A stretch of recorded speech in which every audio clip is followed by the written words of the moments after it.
Hello la team, j'espère que vous allez bien. Ça fait un petit moment que je ne me suis pas présentée. À vous, pardon, je suis en train de faire une montée. C'est aujourd'hui, je reviens sur YouTube après quelques mois d'absence. Vous comprendrez la raison bientôt pourquoi. Je voulais vous parler d'un truc qui se passe en ce moment, une certaine mouvance qu'on voit sur les réseaux sociaux pour ceux qui font de la location courte durée et ceux qui font justement de la location professionnelle, mais en tout cas qui sont sur les plateformes Airbnb, voire même Booking, parce qu'on a aussi ce cas-là. Il nous est arrivé un truc quand même assez particulier, vraiment.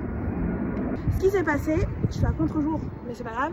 Ce qui s'est passé, c'est qu'il y a une certaine mouvance que je vous ai dit grâce aux réseaux sociaux, Instagram, TikTok, etc.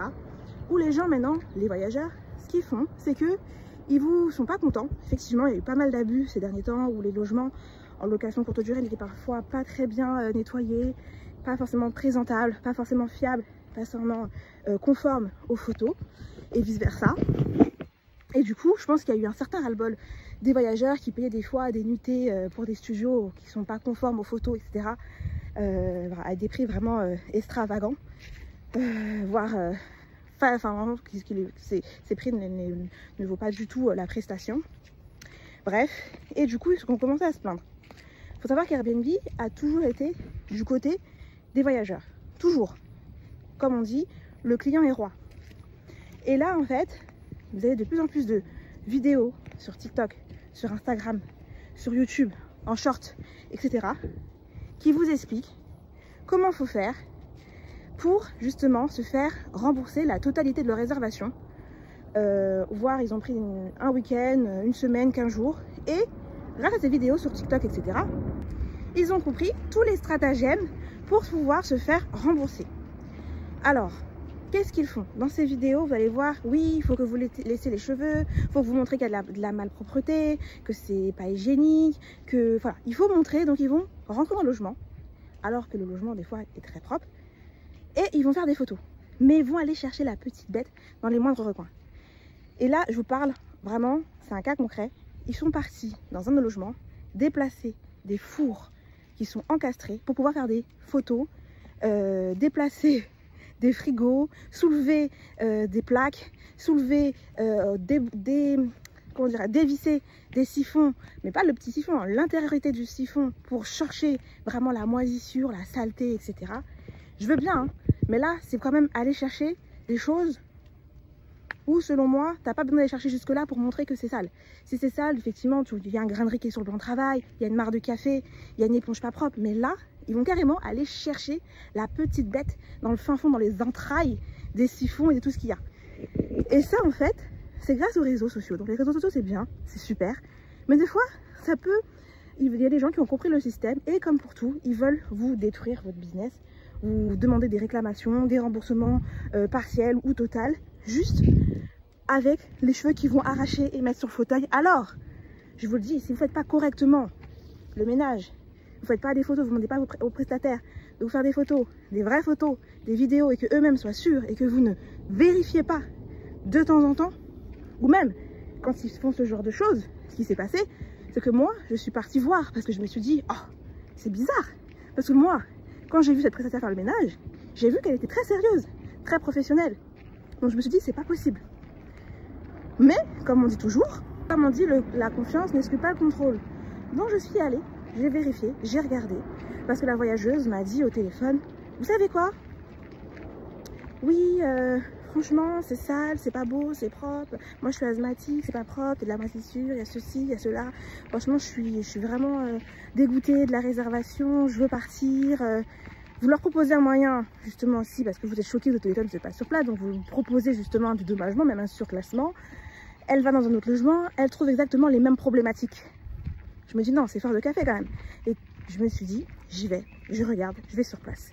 Bizarrement, je vais sur place, je découvre, comme je vous ai dit, que tout le mobilier n'est pas le mobilier, le canapé ou le lit, où je peux comprendre. Là, c'est vraiment de l'électroménager hyper lourd qu'elle a réussi à déplacer pour avoir gain de cause de la plateforme en faisant des photos ultra zoomées.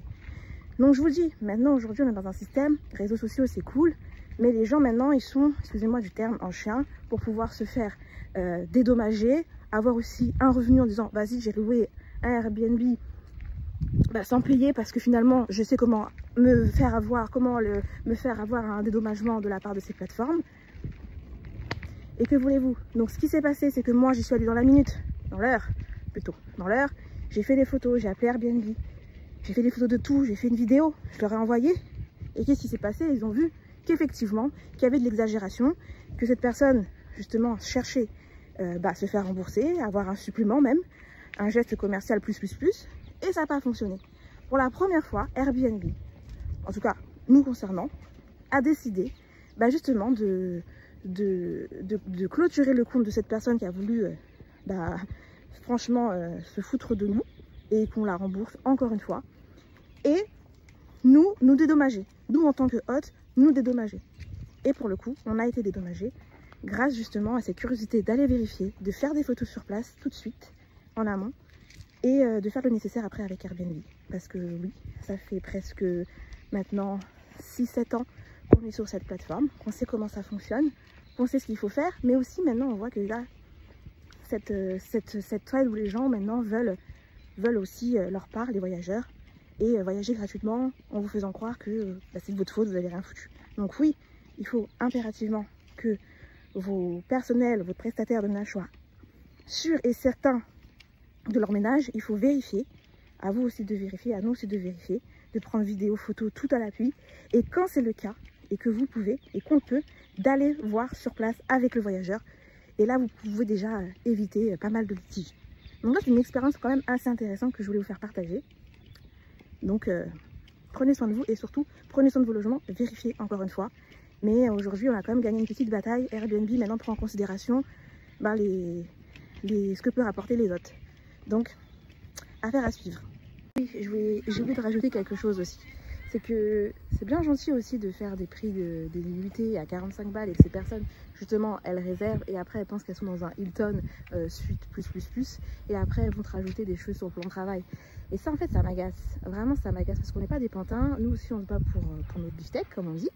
Et maintenant, je suis bien contente que Airbnb prenne un petit peu les choses en main parce que je vous ai dit, franchement, cette personne, j'ai une personne de la responsabilité, enfin un responsable de Airbnb qui nous a dit, franchement, là, effectivement, il y a de l'abus. Donc c'est clair que maintenant, il faut partir armé parce qu'il y a de plus en plus de gens qui veulent aussi prendre aussi leur morceau monétairement parlant, et que si vous restez là sans rien faire, que ne vous équipez pas, que vous n'avez pas la connaissance, et qu'en plus de ça, des fois vous passez par des conciergeries, par plusieurs personnes, forcément vous n'allez pas avoir ce genre de retour. Renseignez-vous, informez-vous, c'est hyper important, mais vraiment, vraiment très important. Et j'irais même pour clôturer, parce que c'est ça que j'ai oublié de vous dire, voilà, pour la première fois, je le dis, en tout cas nous concernant, Airbnb a pris vraiment le temps de nous parler, de vérifier et de clôturer le dossier et de supprimer cette personne qui a voulu abuser. Et je peux vous dire, de plus en plus, on est en train de le voir un peu plus. Je dis pas que c'est 90% le cas, on va dire c'est à peine 5% des gens qui vont essayer, mais quand même, ça vous fatigue parce que vous mettez du cœur à l'ouvrage, vous mettez des moyens, vous mettez des fois des coups de pression aux prestataires pour que ça soit impeccable, et qu'il y a des gens qui veulent justement vous faire annuler votre annonce, vous faire supprimer votre annonce pour des choses qui n'existaient pas, et qui vous mettent aussi après dans des conflits pas possibles ou litiges avec votre prestataire parce que vous croyez le client forcément. Donc du coup, vous allez dire à ces gens qui travaillent pour vous, vous avez mal fait le travail. Oui, il faut vraiment aller derrière eux et vraiment vérifier le moindre recoin, ça c'est sûr, mais il faut aussi aller voir quand ces voyageurs vous disent tout ce qui ne va pas, parce que des fois c'est certes votre responsabilité, mais des fois non, des fois c'est de l'abus total. Airbnb a pris gain de cause, c'est pas sûr, ça arrivera tout le temps. Aujourd'hui, ils nous ont dédommagé quand même l'équivalent de 5 nuitées. C'est faut savoir que la personne qui nous a fait ce coup-là avait réservé pour 20 jours, je crois. Et Airbnb nous a quand même fait une démarche de nous rembourser 5 nuitées. Ce qui n'était pas le cas il y a 5-6 ans, je vous assure, c'était pour votre pomme. Donc il y a du progrès, et surtout ce que le responsable m'a dit, que j'ai apprécié, c'est que ils ont besoin des voyageurs, mais sans hôtes, ils ne peuvent pas non plus faire leur activité. Ils se rendent bien compte que voilà, il y a un marché qui est en train de tourner, et aussi de l'autre côté, ils se rendent compte de ça. Donc ça, c'est quand même une bonne nouvelle. Et j'espère que du coup, cette vidéo vous permettra justement d'anticiper ce genre de choses. Nous, en plus, on est en train de mettre en place un nouveau système qui, je pense, va faire pas mal concurrence aux conciergeries. Parce que ça, c'est, vous savez comment, ceux qui me suivent, comment je les porte pas forcément dans mon cœur. Mais ce nouveau système, on le partage avec notre groupe privé très prochainement. Si tu veux faire partie aussi de notre groupe privé, ou si tu veux tout simplement avoir tous les connaissances, les petits tips qu'on peut te donner, n'hésite pas à laisser un petit commentaire sous cette vidéo.